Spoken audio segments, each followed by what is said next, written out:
Oxidation state कैसे find out करते हैं, कुछ एग्जाम्पल स्टडी कर रहे थे हम।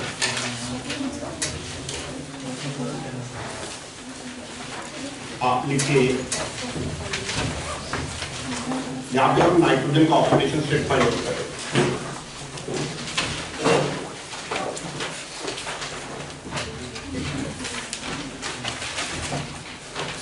बड़ा नाइट्रोजन का ऑक्सीडेशन स्टेट एक्स सेलेक्ट करेंगे, 2x minus 10 is 0, x is plus 5। तो इस कंपाउंड में नाइट्रोजन का ऑक्सीडेशन स्टेट प्लस 5 है, ठीक है। आप बताएंगे यहाँ नाइट्रोजन है कितने? दो नाइट्रोजन।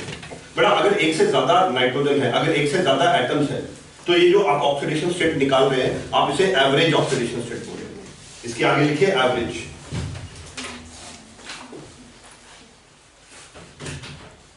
मतलब इसमें दो नाइट्रोजन है और दोनों नाइट्रोजन की एवरेज ऑक्सीडेशन स्टेट प्लस 5। मान लीजिए आपसे कहा जाता है ये जो दो नाइट्रोजन है, इन दोनों की अलग अलग ऑक्सीडेशन स्टेट निकालो, तो बड़ा उस केस में मुझे इस मॉलिक्यूल का स्ट्रक्चर पता होना चाहिए।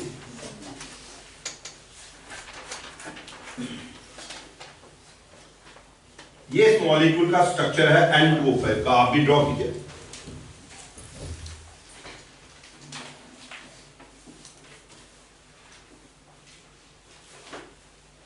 और जरा देख के बताइए इसमें कितने नाइट्रोजन दिख रहे हैं आपको? दो दिख रहे हैं, दो नाइट्रोजन। और बताओ दोनों का स्ट्रक्चर सेम है या डिफरेंट है? सेम है। जैसा इस नाइट्रोजन का स्ट्रक्चर है, ये भी देखो 1 2 3 4 बॉन्ड बना रहा है, ये भी 1 2 3 4 बॉन्ड बना रहा है, एक कोऑर्डिनेट है, एक इधर। बड़ा अगर स्ट्रक्चर सेम है ना, तो दोनों की ऑक्सीडेशन स्टेट सेम। मतलब ये जो पहला नाइट्रोजन है, इसकी ऑक्सीडेशन स्टेट भी +5 और दूसरे की +5। और अगर मैं दोनों का एवरेज निकालो तो वो भी +5 आएगी। एवरेज आएगा +5 डिवाइडेड बाय 2। तो अगर स्ट्रक्चर सेम है तो ऑक्सीडेशन स्टेट सेम है ना, लिख सकते हैं बात को। If the structure of nitrogen atom is same, if the structure of nitrogen atom is same, its oxidation state will be same.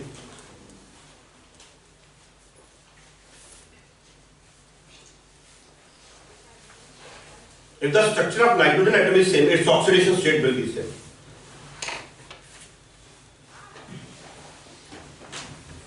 तो बेटा ये जो कंपाउंड है, इस कंपाउंड में दो नाइट्रोजन है और दोनों नाइट्रोजन की इंडिविजुअल ऑक्सीडेशन स्टेट +5 और +5 है। क्या +5 ऑक्सीडेशन स्टेट आप इसके स्ट्रक्चर से कंफर्म कर सकते? आप बताएंगे नाइट्रोजन और ऑक्सीजन कौन ज्यादा इलेक्ट्रोनेगेटिव है? तो इस बॉन्ड के इलेक्ट्रॉन किसकी तरफ है? तो ऑक्सीजन पे -2 और नाइट्रोजन पे +2, समझ आया है ना। अब ये बॉन्ड है, इनमें कौन ज्यादा इलेक्ट्रोनेगेटिव है? ऑक्सीजन पे -1 तो नाइट्रोजन पे +1, ये भी समझ आया। ये कौन सा बॉन्ड है? सेम एटम्स के बीच में या डिफरेंट एटम्स के बीच में? कौन ज्यादा इलेक्ट्रोनेगेटिव है ना। तो इस कोऑर्डिनेट बॉन्ड के जो दो इलेक्ट्रॉन है वो हम ऑक्सीजन के ऊपर इमेजिन करें, तो नाइट्रोजन के ऊपर +2 चार्ज आ जाएगा। ये दो इलेक्ट्रॉन ऑक्सीजन की तरफ आ। अब वो नाइट्रोजन की ओवरऑल ऑक्सीडेशन स्टेट क्या आ रही? On the basis of structure +5 आ रही, तो इस नाइट्रोजन की भी +5 आ रही। अब मैं ये कंपाउंड लिखता हूं अमोनियम नाइट्रोजन। इसमें भी मुझे नाइट्रोजन का ऑक्सीडेशन स्टेट निकालना है, NH4NO3। चलिए नाइट्रोजन को X सेलेक्ट करिए और प्रोसीड करिए। X +4 + X -6 is 0। X +4 + X -6 is 0। देखो बताओ ठीक है ना। X +4 + X -6। अब 2X is equal to 2, X is +1। Again क्या लिखूं? एवरेज लिखूं। कितने नाइट्रोजन है? फिर लिखो इसके आगे एवरेज।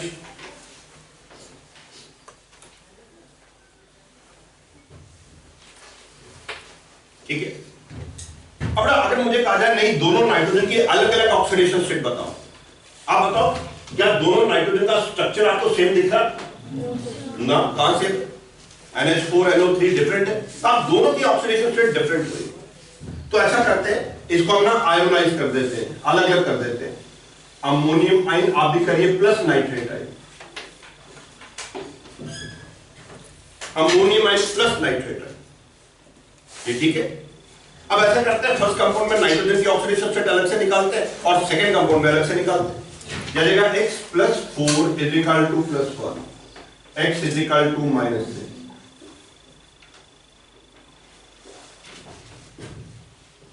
और सेकंड कंपाउंड में x minus 6 is equal to minus 1, x is equal to plus 1।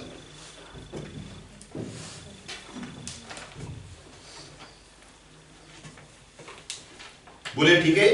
बताइए पहले कंपाउंड में नाइट्रोजन, पहले आयन में नाइट्रोजन की ऑक्सीडेशन स्टेट -3 और दूसरे में एक अलग अलग आ गई दोनों की ऑक्सीडेशन स्टेट। और अगर मैं इन दोनों का एवरेज निकालता हूं -3 + 5 डिवाइडेड बाय 2, देखो ये +1 आ रही, तो जो आपने पहले निकाला था वो एवरेज, दिस इज एवरेज। तो ये भी क्लैरिटी आपके दिमाग में होनी चाहिए कि अमोनियम नाइट्रेट में नाइट्रोजन के दो एटम है, दोनों का स्ट्रक्चर सेम नहीं है, दोनों की ऑक्सीडेशन स्टेट सेम नहीं है।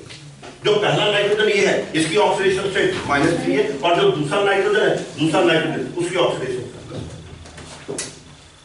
ओके, अब मैं फिर लिखता हूं कंपाउंड Na2S2O3।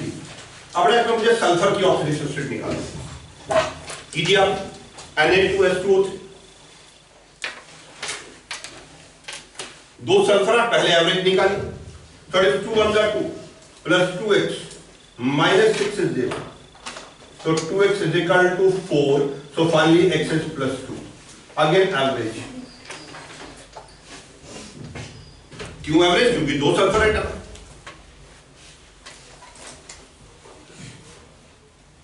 अब ना दोनों सल्फर की अलग अलग ऑक्सीडेशन स्टेट निकालनी, उसके लिए मैं इसका स्ट्रक्चर ड्रॉ करता हूं, NaO। देखो अब इसका स्ट्रक्चर कुछ ऐसे Na2S2O3, Na2S2O3। अब बचे Na2S2O3।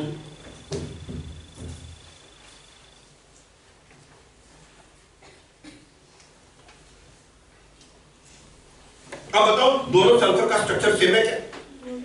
नहीं है, तो दोनों की ऑक्सीडेशन स्टेट डिफरेंट होगी। क्या आप देख रहे हैं इन दोनों सल्फर के बीच में कोऑर्डिनेट बॉन्ड? आप कुछ बताएंगे? अगर कोऑर्डिनेट बॉन्ड सेम एटम्स के बीच में होगा तो कोऑर्डिनेट बॉन्ड के दोनों इलेक्ट्रॉन एक्सेप्टर पर माने जाएंगे। तो बेटा ये वाला जो सल्फर है इसकी ऑक्सीडेशन स्टेट -2 होगी, क्योंकि ये दो इलेक्ट्रॉन इसके ऊपर कंसीडर करूंगा मैं। बोलो कि सल्फर की ऑक्सीडेशन स्टेट क्या? -2। अब बेटा ये वाला जो सल्फर है इसकी ऑक्सीडेशन स्टेट x सिलेक्ट करके कैलकुलेट करता हूं, ये तो -2 हो गई है ना।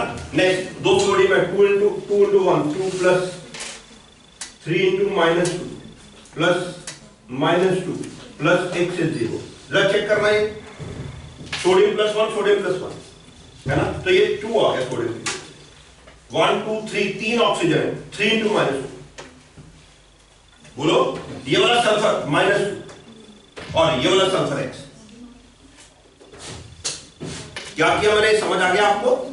दो सोडियम 2 into +1 2 हो गया है ना, तीन ऑक्सीजन 3 into -2। बड़ा ये वाला सल्फर -2 और ये वाला सल्फर x, यहां से x कैलकुलेट करूंगा, वो बेटा +6 आ गया।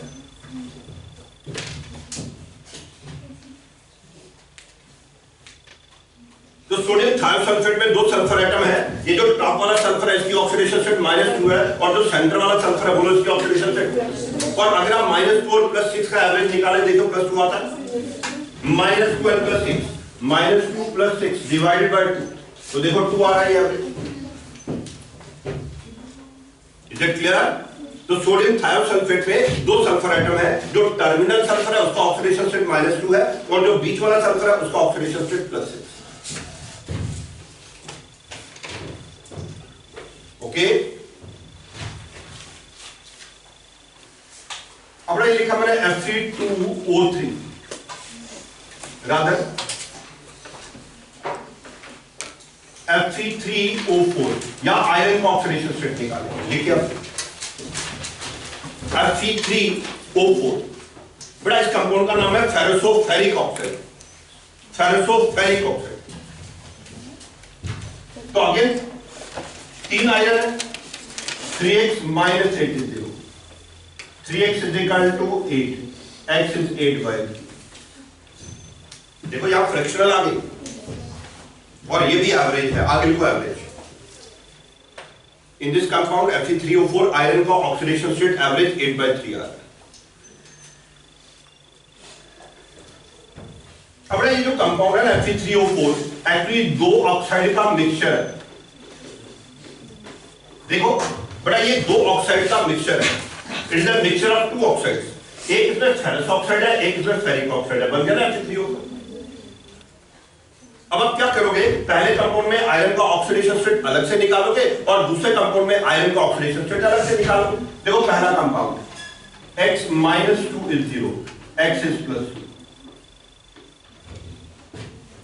जो पहला कंपाउंड है HCO, इसमें आयरन का ऑक्सीडेशन स्टेट हुआ है। अब ये जो सेकंड कंपाउंड है इसमें 2x - 6 is 0, 2x is equal to 6, x is +3। तो सेकंड कंपाउंड में आयरन का ऑक्सीडेशन स्टेट +3। तो इस कंपाउंड में आयरन की दो अलग अलग ऑक्सीडेशन स्टेट्स हैं, एक +2 और एक। अच्छा बताना ये जो +3 वाला वहां कितने आयरन है? तो आप कह सकते हैं दो आयरन की ऑक्सीडेशन स्टेट +3, एक आयरन की ऑक्सीडेशन स्टेट +2 है और दो आयरन की ऑक्सीडेशन स्टेट। तो ये आ जाएगा iron +2, iron +3 and iron +3। So in ferric oxide there are 3 iron atoms। इसमें एक आयरन +2 है और दो आयरन +3 है। तीनों की एवरेज निकालता हूं +2 +3 +3 डिवाइडेड बाय 3। देखो 8/3 आ रही है एवरेज, जो मैंने शुरू में कैलकुलेट किया था। तो बच्चे Fe3O4 में 3 आयरन एटम्स है, एक का ऑक्सीडेशन स्टेट +2 है और दो आयरन का ऑक्सीडेशन स्टेट +3 है। ओके, अब मैंने लिखा CaOCl2, इसको बोलते हैं ब्लीचिंग पाउडर या फिर कैल्शियम ऑक्सीक्लोराइड, और मुझे इसमें क्लोरीन का ऑक्सीडेशन स्टेट निकालो। आप बताएंगे कि आपको याद है कैल्शियम कौन से ग्रुप में? सेकंड में। तो इसकी ऑक्सीडेशन स्टेट +2 होगी, क्या क्या +2 -2 +2x इज इक्वल टू 0।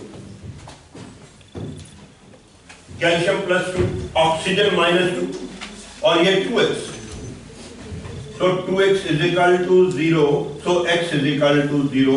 आगे मैं फिर एवरेज लिखूंगा क्योंकि इसमें दो क्लोरीन एटम है। ठीक है यार। अब इसका स्ट्रक्चर कुछ ऐसे है, क्लोरीन कैल्शियम ऑक्सीक्लोराइड, ये CaOCl, इसे आप ब्लीचिंग पाउडर भी बोलते हैं, कैल्शियम ऑक्सीक्लोराइड। ठीक है यार। बड़ा ये जो बॉन्ड है, इस बॉन्ड की वजह से क्लोरीन -1 और कैल्शियम +1, ये समझ आ गया है ना। और इस बॉन्ड की वजह से क्लोरीन +1 और पूरा ऑक्सीक्लोराइड -1।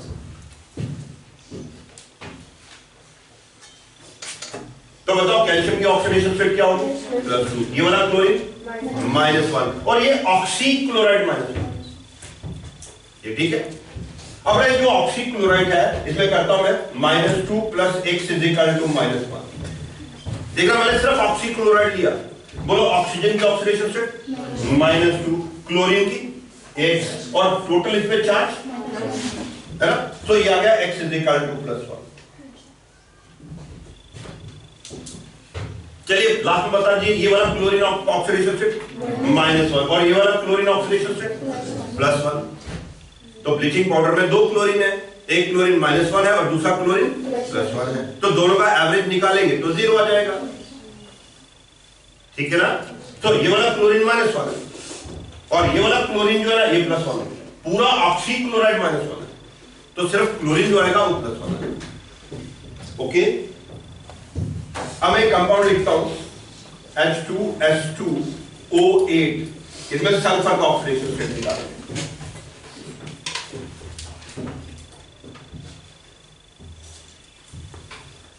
चलिए पहले डायरेक्ट करिएगा। 2 × 2 +2x -16 is 0, 2x is equal to 14, x is equal to +1।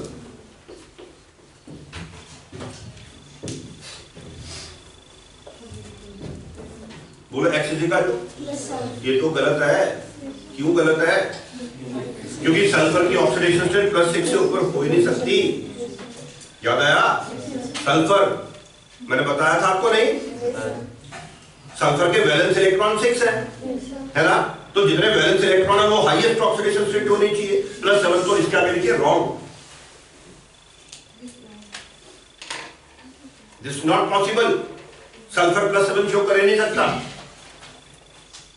तो ठीक है, फिर आप स्ट्रक्चर देखना पड़ेगा मुझे। तो स्ट्रक्चर कुछ ऐसा है इसका।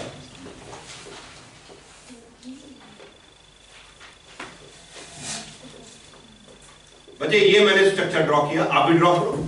H2S2O8,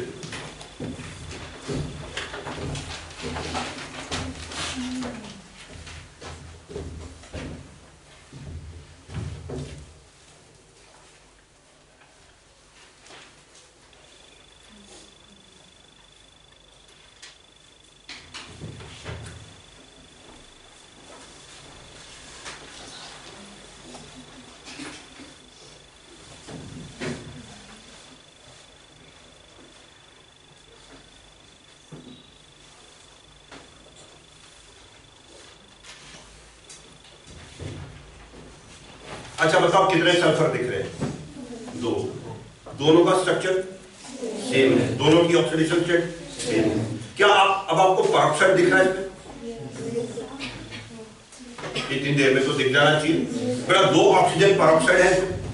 देखो ये और ये परऑक्साइड है ना? इनकी ऑक्सीडेशन स्टेट -1 -1। अब बताओ ऑक्सीजन कितने हैं? 1 2 3 4 5 6 ऑक्सीजन, 2 परऑक्साइड। ऑक्सीजन -2, परऑक्साइड -1, है ना? अब जरा कैलकुलेट करके बताओ क्या आएगी ऑक्सीडेशन स्टेट। 2 परऑक्साइड ले लो ना, देखो क्या आएगी ऑक्सीडेशन स्टेट। हमारा हाइड्रोजन आगे 2 into +1, ऑक्सीजन आगे 6 into -2, परऑक्साइड आगे 2 into -1, +2x is equal to 0। 2 hydrogen, ये 2 हाइड्रोजन, बड़ा 1 2 3 4 5 6 ऑक्सीजन, 2 बीच वाले परऑक्साइड और ये 2 सल्फर, है ना? ये 2x is equal to 12, x is +6 था। वैसे तो इसके आगे भी एवरेज लिखिए, लेकिन ये भी लिखिए both are sulphur atoms have same oxidation state, that is +6, क्योंकि स्ट्रक्चर सेम है।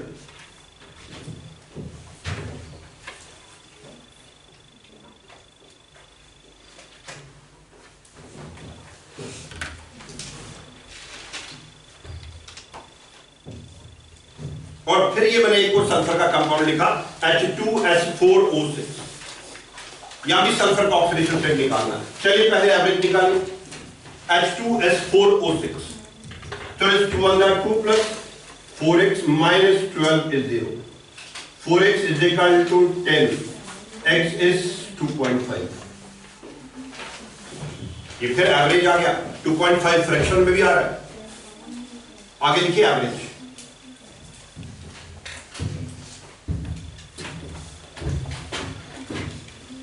अब बच्चे इस कंपाउंड में 4 सल्फर एटम्स है और स्ट्रक्चर कुछ ऐसे है।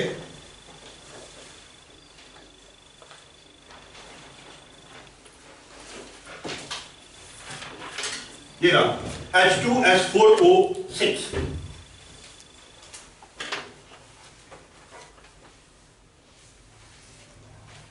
अच्छा जरा ध्यान से देख के बताइए कौन सा सल्फर है जिसकी ऑक्सीडेशन स्टेट 0 है?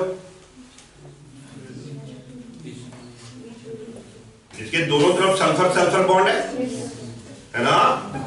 बड़ा ये वाला सल्फर 0 है और ये वाला सल्फर 0 है। क्यों 0 है? देखो इसके लेफ्ट पे भी सल्फर के साथ बॉन्ड है, राइट पे भी सल्फर के साथ बॉन्ड है।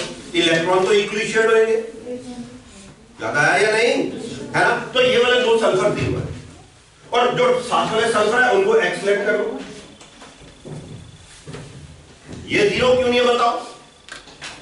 क्योंकि इनके साथ ऑक्सीजन के साथ बॉन्ड भी है ना? जब सेम एटम्स के बीच में बॉन्ड होता है तब ऑक्सीडेशन स्टेट 0 होती है ना? चलिए अब एक्स कैलकुलेट करते हैं। हाइड्रोजन 2 है, 2 into +1, ऑक्सीजन 6 है, 6 into -2 plus 2 into 0 plus 2x is equal to 0। बड़ा 2 हाइड्रोजन आ गए, 2 into +1, ऑक्सीजन 1 2 3 4 5 6 6 into -2, ये वाले दो सल्फर 0 ले लिए 2 into 0, और ये वाले दो सल्फर x ले लिए, ठीक है। तो ये सॉल्व करता है 2x is equal to 10, x is equal to 5। अभी भी ये एवरेज है क्योंकि ये दो सल्फर है, तो ये जो दोनों सल्फर है क्योंकि इनका स्ट्रक्चर सेम है तो दोनों की ऑक्सीडेशन स्टेट सेम है, +5।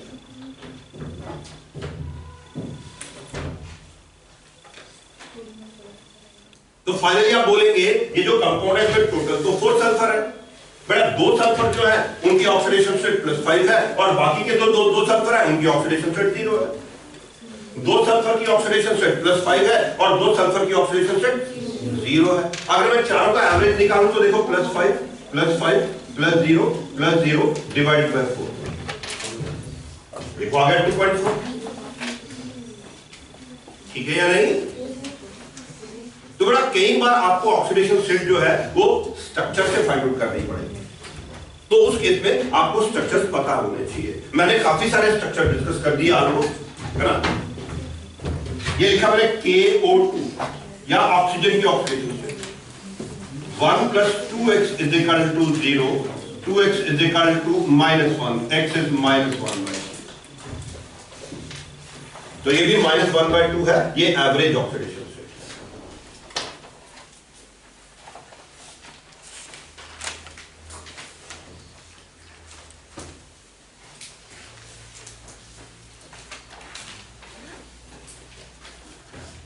ऐसे समझ सकते हैं जो O2 है ना, ये कुछ ऐसे एक O है और एक O नेगेटिव, ये बन गया O2 नेगेटिव। इनमें एक ऑक्सीजन की ऑक्सीडेशन स्टेट -1 है और दूसरे की ऑक्सीडेशन स्टेट 0 है, और 0 और -1 का एवरेज करेंगे तो -1/2 है। ये जो सुपर ऑक्साइड है इसमें एक ऑक्सीजन की ऑक्सीडेशन स्टेट -1 है और एक ऑक्सीजन की ऑक्सीडेशन स्टेट 0 है ना। 0 और -1 का एवरेज करेंगे तो -1/2 है, ठीक है ना। Again that is average.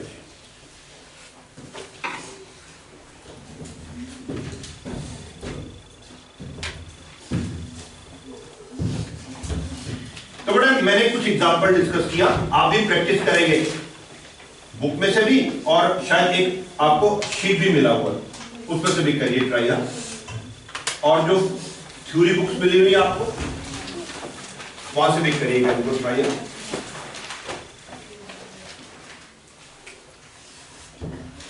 Next question लिखिए, नेक्स्ट हेडिंग लिखिए, oxidation.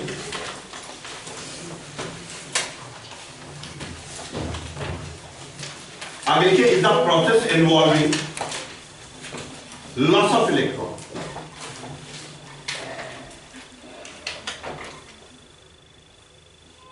Oxidation is the process involving loss of electron.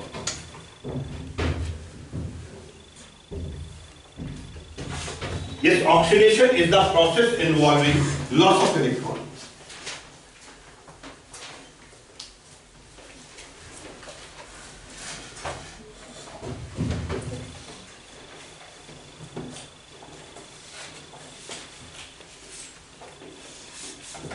But अगर आपको कोई और डेफिनेशन अगर याद है तो उसको भूल जाओ प्लीज, बस एक ही डेफिनेशन याद रखनी है जिससे हम क्वेश्चन सॉल्व करते हैं। What is oxidation? It is process, आगे इन्वॉल्विंग, नेक्स्ट लिखो oxidising agent. Oxidising agent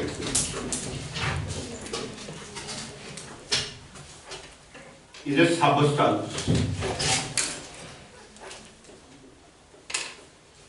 which can gain electron.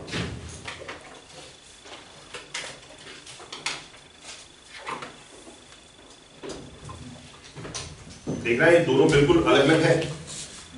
Oxidation क्या होता है? लॉस ऑफ इलेक्ट्रॉन होता है, और ऑक्सीडाइजिंग एजेंट बड़ा, अगर आपको 10th क्लास में याद है हम बोलते हैं ऑक्सीडाइजिंग एजेंट वो होता है जो ऑक्सीडेशन में हेल्प करता है। ए substance which can help in oxidation. तो बताओ एक लॉस ऑफ इलेक्ट्रॉन की हेल्प कैसे होगी? मान लो मुझे इलेक्ट्रॉन लूज करना है ना, तो आप में से जो इलेक्ट्रॉन गेन करेगा वो मेरी हेल्प करेगा, है ना। तो मैं इलेक्ट्रॉन लूज कर रहा हूं, मेरा ऑक्सीडेशन हुआ, और जिसने इलेक्ट्रॉन लिया वो ऑक्सीडाइजिंग एजेंट हो गया क्योंकि वो मेरी इलेक्ट्रॉन लूज करने में हेल्प कर रहा है। तो So what is the oxidizing agent? A substance which can next देखो reduction is the process involving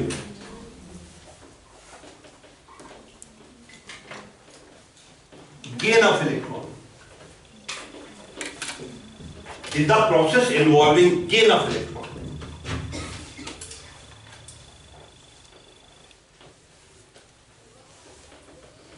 Next देखो reducing agent.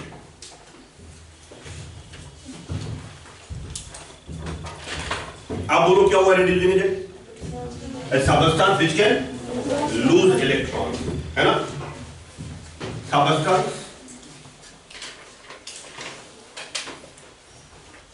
which can lose electron.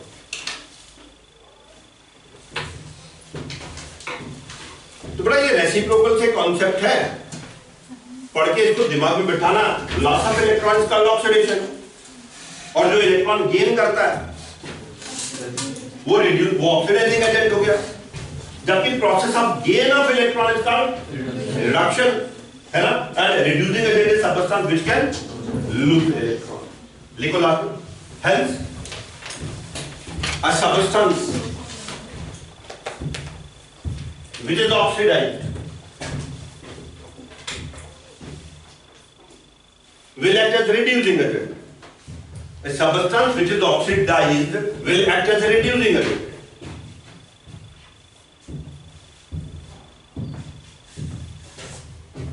कुछ बताओ ये सब लो. यहां देखो, बोलो what is oxidation? Loss of electron. What is reducing agent? समझ आया बेटा? जो खुद ऑक्सीडाइज होता वो रिड्यूसिंग एजेंट बन जाता है. जो खुद ऑक्सीडाइज होता दैट एक्सेस आगे लिखो. And A substance which is reduced will act as oxidizing agent. A substance which is reduced will act as oxidizing agent. A substance which is reduced will act as oxidizing agent.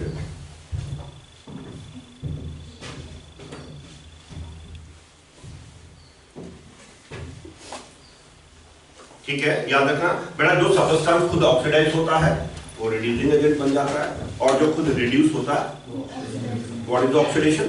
Loss of electron. What is reduction? Gain of electron. है ना? आगे लिखो. For example बेटा मैं कोई reaction लिखता हूं, जैसे मान लीजिए हाइड्रोजन प्लस क्लोरीन, ये बन गया ऐसे.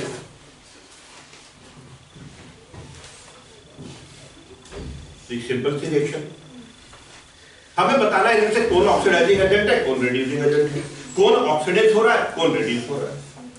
तो करना क्या है, सबकी ऑक्सीडेशन स्टेट लिखनी है. आप बताइए प्योर एलिमेंट की ऑक्सीडेशन स्टेट 0 0 है ना?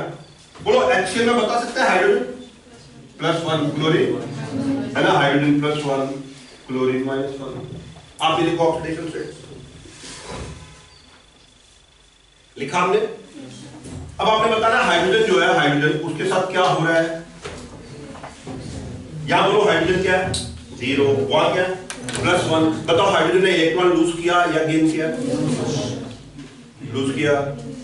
बोलो जरा लूज किया, समझ आता है ना? ये 0 और ये बोलो ना पॉजिटिव चार्ज कैसे आएगा फायदा? इसने बेटा 2 इलेक्ट्रॉन लूज किए. 2 क्यों लिखे मैंने? क्योंकि 2 हाइड्रोजन है. एक हाइड्रोजन 0 से +1 एक इलेक्ट्रॉन लूज कर रहा है, तो 2 हाइड्रोजन. ये समझ आ गया? 2 इलेक्ट्रॉन लूज किए. अब बोलो लॉस ऑफ इलेक्ट्रॉन क्या होता है? तो मैं इसके नीचे लिखता हूं ऑक्सीडेशन. तो आप कहेंगे हाइड्रोजन का ऑक्सीडेशन हो गया. कैसे पता चला आपको हाइड्रोजन का ऑक्सीडेशन हो गया? क्योंकि हाइड्रोजन इलेक्ट्रॉन लूज कर रहा है. बट इसका मतलब जो हाइड्रोजन है ना वो रिड्यूसिंग एजेंट का काम कर रहा है, क्योंकि जिसका ऑक्सीडेशन होता है वो रिड्यूसिंग एजेंट हो जाता है. चलिए अब क्लोरीन की बात करते हैं. देखो क्लोरीन यहां 0 है, यहां क्लोरीन -1 है. अब गेन ऑफ इलेक्ट्रॉन. बड़ा क्लोरीन ने 2 इलेक्ट्रॉन गेन किए, सो इसका रिडक्शन हो गया. इट मींस ये ऑक्सीडाइजिंग एजेंट का काम करेगा. तो बड़ा हाइड्रोजन रिड्यूसिंग एजेंट का काम कर रहा है, क्लोरीन ऑक्सीडाइजिंग एजेंट का काम कर रहा है. समझ आ गया? हाइड्रोजन जो है वो ऑक्सीडाइज हो गया और क्लोरीन रिड्यूस हो गया. जो ऑक्सीडाइज होता है वो रिड्यूसिंग एजेंट बन जाता है और जो रिड्यूस होता है वो ऑक्सीडाइजिंग एजेंट बन जाता है। फिर मैं लिखता हूं magnesium plus oxygen gives magnesium oxide. लिखो आप ये reaction.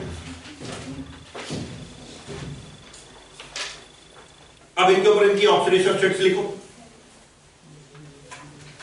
Magnesium pure element 0, oxygen pure element 0, magnesium second group है +2, ऑक्सीजन -2। अब जरा ट्राई करो, देखो कौन इलेक्ट्रॉन गेन कर रहा है और कौन इलेक्ट्रॉन लूज कर रहा है।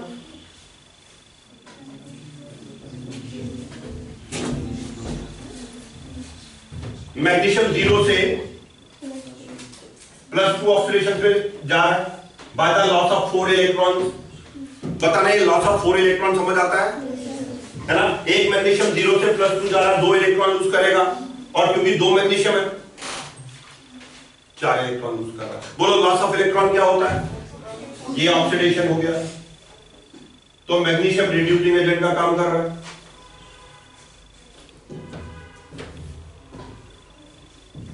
अब जो ऑक्सीजन है, ऑक्सीजन वो भी देखो, यहां पे 0 ऑक्सीडेशन स्टेट है, यहां -2 है, या तो इलेक्ट्रॉन गेन हो रहे हैं, है ना। So there is gain of 4 electron, so yes it is reduction, therefore it is acting as oxidizing agent। तो बड़ा इस रिएक्शन में मैग्नीशियम रिड्यूसिंग एजेंट का काम कर रहा है और ऑक्सीजन ऑक्सीडाइजिंग एजेंट का काम कर रहा है ना। मैग्नीशियम का खुद ऑक्सीडेशन हो गया और ऑक्सीजन का खुद रिडक्शन हो गया। कुछ आ रहा है समझ? ओके, फिर मैं लिखता हूं H2S प्लस क्लोरीन, ये बन गया HCl plus sulphur. H2S plus chlorine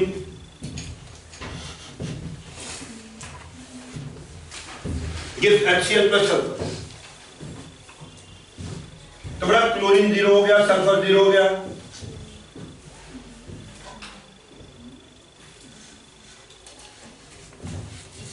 HCl में हाइड्रोजन +1 हो गया, क्लोरीन -1 हो गया। और बचे H2S में भी हाइड्रोजन +1 और सल्फर -2। कहीं पे कोई डाउट है ऑक्सीडेशन स्टेट पे तो जरूर पूछ लेना मेरे से।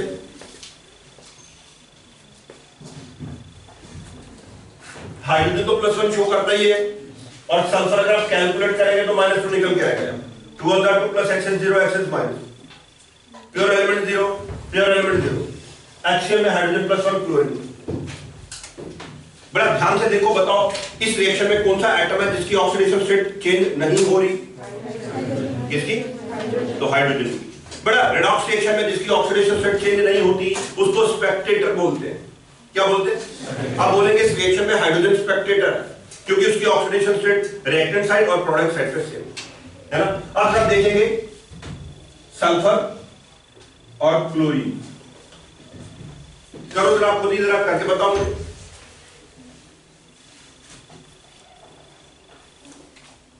इस तरफ सल्फर -2 है और वहां सल्फर 0 है, तो इसका मतलब इसने 2 इलेक्ट्रॉन यूज किए।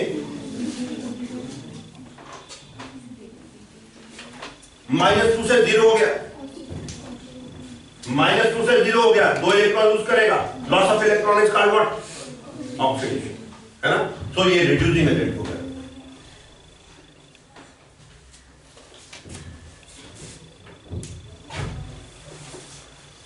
और देखो जो क्लोरीन है, क्लोरीन यहां बोलो क्या 0 या -1 है। बड़ा इसमें तो 2 इलेक्ट्रॉन गेन किए, ये तो रिडक्शन हो रहा है इसका।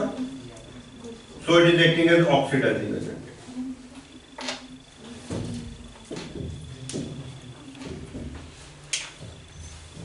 और हाइड्रोजन तो स्पेक्टेटर है ना।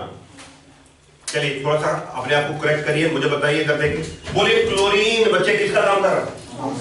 और बताओ रिड्यूसिंग एजेंट को, जोर से बोलो। बड़ा सल्फर तो S होता है और ये S थोड़ी है, S2 नेगेटिव है, सल्फाइड है। बताओ कौन रिड्यूसिंग एजेंट है? या H2S बोल सकते हैं आप, H2S या सल्फाइड है, दैट इज रिड्यूसिंग एजेंट। ये सल्फर नहीं है, ये सल्फाइड आयन है। सल्फर तो ये है ना। तो in this reaction chlorine is oxidizing agent and sulphide ion लिख लो। Chlorine is oxidizing agent Cl2. Chlorine is oxidizing agent and sulfide ion H2 negative. Bracket में लिखो H2S. सल्फाइड आयन ब्रैकेट में लिखो H2S. Is a reducing agent.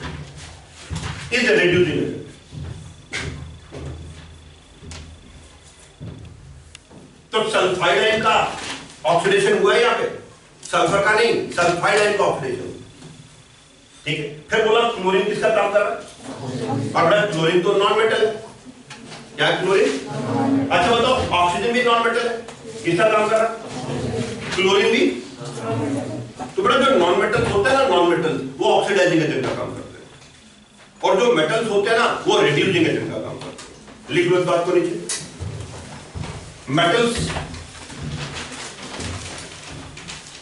Can act as reducing agent. Metals can act as reducing agent. Metals can act as reducing agent. इसी में आगे लिखो, lithium is the strongest reducing agent. Lithium is the strongest reducing agent.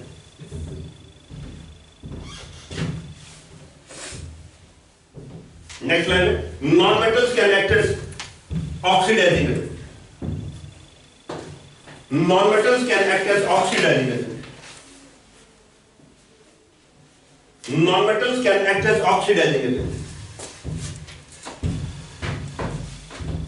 बड़ा मैं कुछ important non-metals लिख देता हूं. Oxygen, fluorine, chlorine, bromine, iodine लिख सकते हैं आप, ब्रैकेट में लिखना चाहिए. ये नॉन-मेटल्स है. Non-metals can act as oxidizing agent.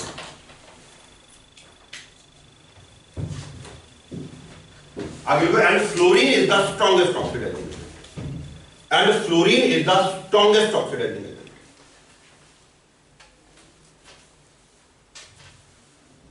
एक जनरल इंपॉर्टेंट ऑब्जेक्टिव है. जो मेटल्स होते हैं ना, मेटल्स तो ढेर सारे हैं, group 1, group 2, lithium, sodium, potassium, rubidium, caesium, barium, magnesium, calcium, strontium, aluminium, है ना बेटा. सबके सब रिड्यूसिंग एजेंट्स हैं. Even transition metals can act as reducing agent. और जो नॉन मेटल्स हैं, oxygen, fluorine, chlorine, bromine, iodine etcetera, sulphur भी हो गया कुछ हद तक. हाँ, ये सारे के सारे जो है ना वो ऑक्सीडाइजिंग एजेंट. ठीक है बेटा.